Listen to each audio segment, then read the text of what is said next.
Welcome to NCN news. నా పేరు ప్రశాంతి. బులెటిన్లో ముందుగా హెడ్లైన్స్ చూద్దాం. జలధార జలహారతి పనులు గడువులోగా పూర్తి చేయాలి. జిల్లా కలెక్టర్ కీర్తి చేకూరి.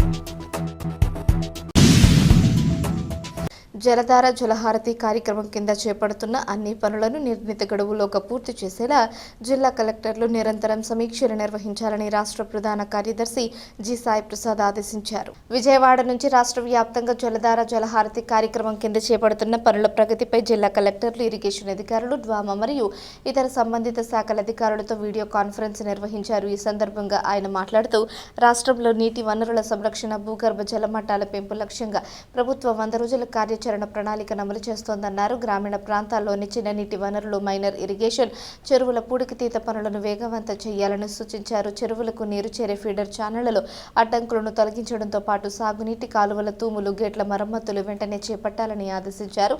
రాబోయే వర్షాకాలాన్ని దృష్టిలో ఉంచుకొని recharge pits, rain water harvesting నిర్మాణాలను నీటి నిల్వలకు సిద్ధం చేయాలని తెలిపారు. ఈ సమావేశంలో జిల్లా జలవనరుల శాఖ superintendent engineer G Srinivas, DWAMA APD Ramprasad తదితరులు పాల్గొన్నారు.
And